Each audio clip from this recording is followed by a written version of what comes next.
folks, welcome into another episode of That Betting Show, July 30th, 2019. This is your one-stop shop for all of your sports betting needs. He's Teddy Covers. Give him a follow on Twitter at Teddy_Covers. I'm Donnie Seymour at Rightside VP. How about this one, Teddy? Zeke heading to Cabo instead of going up to wine country. And those Tigers, those lowly Tigers, pick up a win. Let's get right into the hot topics. How about this tonight? A couple first-place showdowns in Major League Baseball that we're going to be looking forward to. The Cubs and the Cards battle for first place. How about last night, Teddy? Those Nationals cut into the Braves' lead. A grand slam by Anthony Rendon. This is going to be a lot of fun heading down the stretch because a lot of these competitions here, with the addition of the second wild card, keeps a lot of these teams in it. What can we look forward to down the stretch, Teddy? And are you not excited about this?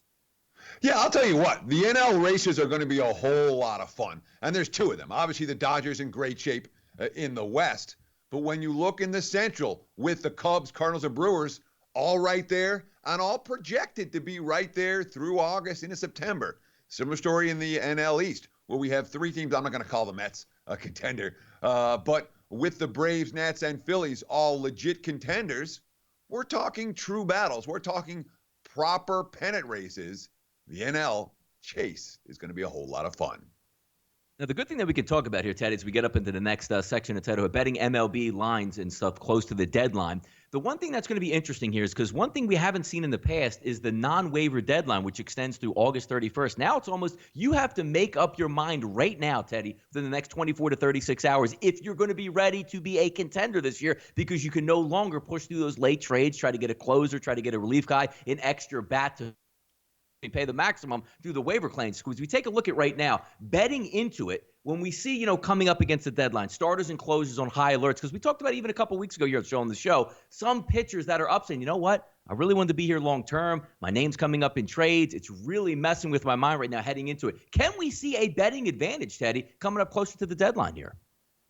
Well, when we talk about the next 2 days in MLB, which is really, today we already saw pitchers get scratched because they might be traded. Mike Minor, we'll talk about him in Texas in a few moments later in the show. But you're already seeing the normal routine for players get affected by the trade deadline and guys not being in the position that they're used to being in, and therefore teams forced to use other guys in closers roles that they're not used to being.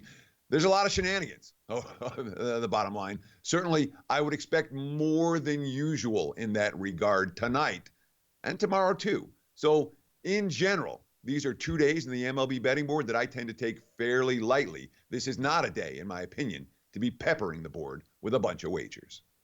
Yeah, because I agree with you there, Teddy, because when you take a look at the overall lineup, like 1 through 9, let's just say in an American League ballpark, you're not so much worried about the hitters. You're worried about, the starting pitching coming through, and more so relievers get traded a lot around Major League Baseball because even a significant move could be a 7th inning guy or an 8th inning guy. We take a look at guys like in Toronto, like Ken Giles coming in maybe to close the game, or maybe they pull him back 10, or even more, Teddy. We saw it last night, the Detroit Tigers picking up a win, but maybe Green is on the move. Taking a look at moving it forward, because when we hear these guys, we're coming down to, as I said, the final day and a half. You're not going to risk, if you're a team that's looking to sell, saying, you know what? Why don't I throw my closer tonight? Maybe he gets injured and I can't move him at all. So if we're looking forward there, it's hard to be, have that crystal ball out in front of us. We understand. But looking at a game tonight with one of these teams that has maybe a reliever looking to move, even with the New York Yankees and the Arizona Diamondbacks, the Diamondbacks in town to play the Yankees might be shifting around some relievers. You might get caught on a night where maybe you're a little bit shorthanded in the bullpen, maybe be able to pick up a little bit of value there, Teddy. All of that is very true, but being able to quantify that value before the first pitch is very difficult to do. There's a lot of theory in sports betting. It says, you should find value in these spots. You should be looking for value in these spots. Here, the lines might be off. And they might be for many of these games. When you're talking about, the teams that are out of it, that are dumping salary and dumping veterans, and how are they going to feel with a mismatched roster down the stretch? And then the teams that are acquiring, or maybe we're on the fence, ended up picking up players, and there's something of a momentum boost in those locker rooms. But saying, hey, here, Tuesday morning, Tuesday afternoon, it's going to be this team where the value's on, and that team that's going to be the easy fade. It's not always easy to make those projections. So we're going to look for situations like that and teams like that. But in order to say a priori, this is what we know that there's going to be that, but we don't know who it's going to be, which means the next few days are a really important few days to be paying attention to those quotes coming out of the various locker rooms. You'll pick up some good info if you pay attention to what the players are actually saying.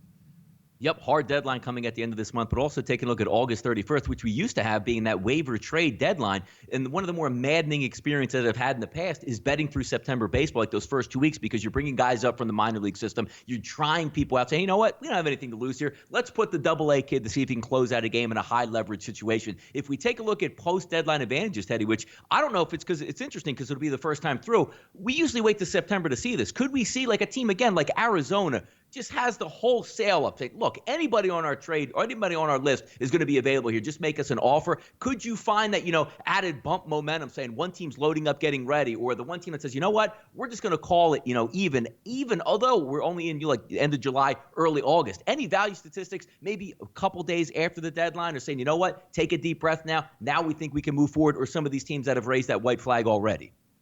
Well, yeah, that's exactly what we're looking for. We're looking for a team that exhales after the deadline. Okay, either we didn't trade our guys or we did trade our guys. But either way, that sense of urgency with the squad, sometimes they come out of the All-Star break, couple of weeks, they show a little bit of fire. I'm definitely going to be looking in terms of fades for the teams that are like, all right, the All-Star break, the trade deadline is over. This is who we got. We all suck. And they know it. And those are teams that you can, look to fade over the back 2 months of the season. Yep, be interesting to see it go down. So obviously the trade deadline, we'll keep an eye on that tomorrow on that betting show. But let's talk a little bit of football here. We're going to have this segment probably throughout the rest of the summer, and that's going to be around NFL training camps because some of the big news out there, Zeke not showing up, Zeke going to Cabo to relax until he gets his big money payday. But when you take a look at the Cowboys' perspective here, Teddy, you're talking about a running back that wants money, we're talking about a wide receiver that wants money, and we're talking about a quarterback that wants money. So we'll see how that psychology goes through the rest of camp and into the regular season, because when we saw in the 1990s, Emmitt Smith said, you know what, Teddy, I'm not showing up to camp here. The Dallas Cowboys go 0-2. Jerry opens up the checkbook, and it's another Super Bowl season for the Dallas Cowboys here. But another couple things I did want to bring up here with you, Teddy. The memo that got sent around the league yesterday, it says we're really going to concentrate on holding, not so much from the front end of the point of attack, but the backside holding penalties. Should be interesting to see how that plays out through the preseason to see if that's something we can look forward to in the regular season, maybe keep an eye on. So, again, there are reporters out there every single day, and they got to come up with stories. Every year, veterans hold out. It's what they do. Nobody likes training camp. If you can get away with missing 2 days, you do it. Zeke Elliott's getting away with it. No problem. Go to Cabo, have a good time. We'll see you in 3 weeks when you sign your deal. That's the way it's going to work. Or you don't sign your deal. Either way, Zeke Elliott's not missing the season. It's not. I don't expect a Le'Veon Bell situation like we saw last year, which was extremely rare. So rare that we hadn't seen it before. Okay, I don't see that moving forward for other backs. You talk about Andrew Luck, and Andrew Luck's got a little calf injury, and I don't worry about any of this stuff. You worry about the season enders, absolutely. And you pay attention, for example, when a team like Miami, whose offensive line was literally dominated in each of their first 4 practice sessions, going bye-bye to the new offensive line coach, Flaherty going out the door after less than a week of practices. That's a good move. That's a coaching staff recognizing this guy's not doing what we want him to do. These players, and Miami's offensive line is in shambles. I mean, they really need, if ever a team needed an offensive line coach, the Dolphins need one. So to make the move that they made with the guy they call him Gooch, DeGuglielmo, who's been a former offensive line coach before. He's going to take over the job. I think that's a bonus for the Dolphins, and potentially a move that could say this very bad team might cover a couple of point spreads. Yep. How about this one also, Teddy? Little early reports coming out here through the press conference down there. How about a little bit of Fitz magic ahead of Josh Rosen on the depth chart? We'll keep you guys all informed throughout the rest of the summer on the moves throughout training camp. But let's talk a little bit of college football here. Back into the top 20. Matter of fact, Teddy, we're into the top 10 now. How about those Notre Dame Fighting Irish holding a 50-1 ticket to win the 2019 NCAA title? 8.5 is the team total, heavily juiced on some sites out here, as high as -180 to the over. Notre Dame finished 12-1, Teddy, in 2018. And to be quite honest with you, I had to go back and fact check myself to make sure I wasn't making an error on that, because last year Notre Dame football doesn't even ring a bell to me, seeing they got erased by Clemson at 30-3 in the semifinal. Brian Kelly enters his 10th college football season at Notre Dame, 81-35 on the season. As we said again, Notre Dame opened up 12-0 last year before getting knocked out in the playoff. You got your starting quarterback. You got some good running backs that are going to come back into the fold. The defense has 2 pretty good defensive ends here and didn't have too bad of a season last year, Teddy. 13th overall in the nation in scoring defense, but it's going to get interesting early here. You're going to go on the road to Louisville, probably should pick up a victory there. Come home to New Mexico, rah for the home fans, but then you're going to go down between the hedges in mid-September to take on those Georgia Bulldogs. Should be interesting to start the season. Teddy, today's review, those Notre Dame Fighting Irish. And we think about where this program is right now. They're coming off back-to-back double-digit win seasons for the first time since Lou Holtz left town. All right, that was what, 3 decades ago or close to it? 2.5 decades ago. It's been a while since the Irish had back-to-back double-digit win season. 3 of the last 4 years, they've won double-digit games. Brian Kelly's been there a decade now, or close to it. So when you talk about, is this program stable? Where's it going? Clearly, and from a recruiting standpoint, I mean, Kelly's bringing in monster class after monster class. Notre Dame's in good shape. They hired the right guy, and the program is back in the, again, they were in the playoff last year. This is a prominent team playing in that prominent role. Now, they lost a ton of talent in the offseason, no question, particularly on the defensive side of the football. I've got a lot of concerns about Notre Dame's defense coming into the season. That being said, you talk about Ian Book and what he was able to do last year. They scored 37 points a game with him at QB. The offensive line is loaded, 4 returning starters. Skill position talent, not worried at all about what Notre Dame has. This team should score points in bunches. Defensively, they do have, you talked about the defensive ends. They have a bunch of power rushing defensive ends that look really good. Secondary should be right. I'm really worried about the linebacking core. I'm really worried about the depth on the defensive line. On paper, the defense is a notch or two weaker than the offense. The biggest concern I have about Notre Dame is the one that we're not going to see in the stats. And that's where you can find value, perhaps betting against this team, because their special teams took a major hit. Justin Yoon, the pitcher of consistency as their kicker over the last 4 years. The punter, Tyler Newsome, monster. And, I mean, when they needed a big punt, he was always pin them deep. Well, that's 2 seniors that are gone, and the replacements both had very rough springs, including a true frosh at punter. I am concerned about Notre Dame special teams, and those special teams woes could cost the Irish in a big way if they're talking national championship again in 2019. Yep, only a few weeks away from the college football opener. We'll stem another team tomorrow here right on that betting show. But let's move into a little bit of overnight line movers, the best place on the internet to get those line movements, Teddy, as we know, SBRodds.com. Let's take a look here. The Pittsburgh Pirates, and yes, as you would like to say, Teddy, the struggling Pittsburgh Pirates going to take on tonight the Cincinnati Reds. Last night, they got blown out. They're going to try to bounce back tonight. Reds opened as high as 150. Now we're seeing that number right around in that 140s range, a total of 9.5. Musgrove's going to take the mound for the Pittsburgh Pirates, and Roark tonight for the Reds. Yeah, I mean, the markets could care less about losing streak. This is the longest Pirates losing streak in the last 8 years. They're playing bad baseball every night and lifeless baseball. And the markets are like, oh, I don't care. Look at the pitching. They like Musgrove. Musgrove's already faced the Reds twice this year. Didn't allow a run in either game, although one of them was a relief appearance. But he did shut them down in his only previous outing against them. And then you look at the other side, and Roark, who the markets never like. His advanced metrics aren't pretty. He's got an ERA approaching 5 in July. And the markets are saying, no, since he can't be laying this price. They're betting on the ice-cold team. It's what they do in MLB. They bet pitching, not teams. Right now, the Reds, a whole lot better than the Pirates. How about this one, Teddy? Crafty Mike Leake and the M's shifting some odds here. The Rangers open up around minus 145. Now sitting at minus 125 range. Total of 11 tonight down in Texas. Leake versus Jurado. Yeah, and we talked about the Texas earlier in the show with Mike Minor, who was supposed to be getting the start today. They decided to sit him. Manager Chris Woodward, it creates an issue if there's a possibility he could be traded.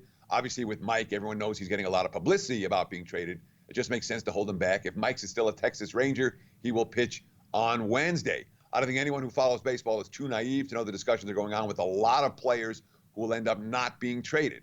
There's a reason why Minor's name's being thrown out there. Look at the other names that are being thrown out there. That's just the nature of the deadline. That is very true, but clearly it's a distracting deadline for the Texas Rangers. The market's showing that. Of course, Mike Leake pitched very well against Texas just last week. 7 innings, allowing 3 runs with no walks and 7 strikeouts. Yep, those crafty veterans, man, sometimes can get you there. Rays line sinks a little bit lower versus the Red Sox. As we like to say, the price on David Price, as we should say, is dropping. The Rays and the Red Sox looking around that 135, 140 range, total of 9.5. Good little matchup here in the AL East. Morton versus Price. Yeah, and of course, we're talking about 2 teams that are separated by a half game in the standings. They played 12 times this season. Each team has won 6 of those games. All right. Charlie Morton has been brilliant all year long. So say what you want about David Price. Charlie Morton and the advanced metrics are right there and all that. Morton and Price basically priced evenly. So what the markets have said is, well, the season series is even, the records are even, the starting pitchers are even. This game should be a little bit closer to pick 'em than it is. That's why we've seen the early money on Tampa in support of Morton at that underdog price. Watch what you bet right here on That Betting Show. Teddy, let's head down to D.C. tonight. Again, the Braves hope to gain the Braves hope not to lose ground, as it should say here, versus the Washington Nationals. Braves, Nationals favored by a little bit here, Teddy. Take a look at SBRodds.com for all the latest updated information in line movements here. What I'm getting right now looks like around a pick 'em now. So we opened up around that -109, -115 range. Now we're seeing it come back down a little bit. Atlanta with Tehran on the mound versus Fetty. Looks like it opened up at around 10, 10.5, and that's sticking with the same 10, 10.5 here as a total as well. Should be a good one tonight. Let's see if those Nationals can creep a little bit closer within 3.5 of those Braves. Sure, and I mean, Washington's been playing good ball. They're getting the clutch hits last night with the big grand slam by Rendon that made all the difference in that ball game. Certainly, from a starting pitching standpoint, you can make a case for Atlanta here. Tehran's been real good against the Nats. He's been good of late. More than 200 at-bat sample size for Washington hitters against Julio Tehran. They got an OPS of 642 against him. Just 4 home runs and over 200 at-bats. So Tehran has really done a nice job keeping the ball in the park against current Nationals. And again, he's not a pitcher who the markets seem to love, although Fetty's not a pitcher the markets seem to love very much either. He's pitched in 13 games this year, 8 starts, a couple of starts, a couple of bullpen. He's a 4 or 5 inning guy, not a Max Scherzer going to shut him down guy. That being said, issues with the bullpen. Last night, Sabathia giving up the game-changing grand slam. Both these squads have had bullpen issues all year long. Neither of these starters is necessarily going to be shutting everyone down today. No surprise we see some runs in bunches as the Braves face the Nats in Game 2 of the series tonight. Yeah, it was interesting yesterday because Corbin was pitching very well. It looked like they were good. The Washington Nationals were trying to give that game back as it was a 2-0 lead, which quickly went to 2-2. But then that Rendon grand slam. Let's also not forget today, probably those Braves, Ted, a little bit happy they're going to face Fetty on the mound as opposed to Max Scherzer, who's on the IL, who was scheduled to start tonight. But it should be an interesting one. How about this next game here, Teddy? Houston goes on the road to Cleveland, colliding in an important series tonight. Indians getting about +117. When we looked at the opening numbers here, Verlander opened up about 114, 120 in that range. Now we're seeing it as high as 130, 135 at different outlets that we're looking at. The Astros 68-39 on the season. Indians 62-43. Verlander versus Bieber tonight. I'm not in any rush to step in front of any of these guys, to be honest. This is a game where my first gut reaction was Cleveland at a plus price at home. And Bieber's been really good. He was brilliant last time. I gave up just 1 hit, struck out 10, shut out the Blue Jays last Wednesday. His only previous career appearance against the Astros was solid through a quality start in that ballgame. And it's certainly an Indians team that has played much better baseball of late, obviously making a big run at the AL Central right now after they cut the Twins' big lead into a very manageable deficit. And Verlander, again, the advanced metrics aren't there, and yet start after start, Verlander is finding a way. He does not have a good track record at Progressive Field, to put it mildly. 9-16 with an ERA of 5.50, in 28 career starts. But it's not like he's been there a lot. Most of that came from earlier in his career in Detroit, but there's a bunch of different Indians that have a real good track record against Verlander. He's coming off a gem himself. Just gave up 1 unearned run, 2 hits, struck out 11 in 6 innings against the A's last time. I wouldn't be surprised if he has a rougher time tonight against an Indians team that's playing good ball, has a pretty good track record against the Astros' erstwhile ace. How about yesterday? We talked a little bit about Trevor Bauer being on the move. It looks like, the move from ownership today to come out and say, you know what? We're going to make a run at this division title. It doesn't look like you're going to be moving Trevor Bauer. I applaud that decision. Make a run at a playoff spot if you do have a chance here. Let's take a look at a team that was supposedly making a playoff run at least a week and a half ago, but now has come up against the dregs of the AL and can't seem to beat them. Last night, Teddy, Angels lose again on Monday, and they look for a rebound against the Tigers here on Tuesday. If -240 wasn't your cup of tea yesterday, Teddy, how about a nice -260 today on those Angels with a total of 10 or 9.5, depending on where you're shopping at. Those Tigers improved to 31-71 with that win yesterday, and the Angels now sitting at 55-53. Verhagen versus Canning tonight. I mean, the Tigers are 13-36 at home. If you're going to bet them, you probably want to do it on the highway where you're getting these big plus prices. came through last night. I don't trust Griffin Ganning tonight for LA. I don't trust him even a little bit. 2 starts ago, we got lit up. Absolutely lit up. Couldn't make it out of the second inning. Last start, he made a little adjustment where we're sitting on the rubber. Quote, I just moved over on the rubber. I got more centered on the rubber. Honestly, I don't know if it did anything, but it put me in the right mindset to be in. And he pitched better. But then LA was forced to use him out of the bullpen in that 16-inning marathon game. And he got lit up in 2 different innings. He pitched 2 innings and got hit hard in both of them, ended up taking the loss in that contest. So we have a pitcher who's struggling with his mechanics, who's struggling with not in his normal rhythm, starter, bullpen, and the 16th inning emergency, now back in the starting role again. And the team he faced got a boost of life last night with a 7-run outburst. It snapped a losing streak. Those aren't the type of teams I'm looking to lay more than $2 with. Now, I understand if you're taking the Tigers, it takes a leap of faith to support Detroit, and it takes a leap of faith to Detroit's Drew Verhagen, a guy with a career ERA above 10 as a starter. He's been trying to break into the starting rotations in 2014, and he hasn't made it in any of them. Year after year, you see 1 start, 2 starts, all this time in the bullpen. We're going to try to make him a starter. This is what the Tigers have been doing for a long, long time. Don't know how many more chances Verhagen's going to get, but at the plus price, I'm not laying this price with LA. I could only look at Detroit off the win last night.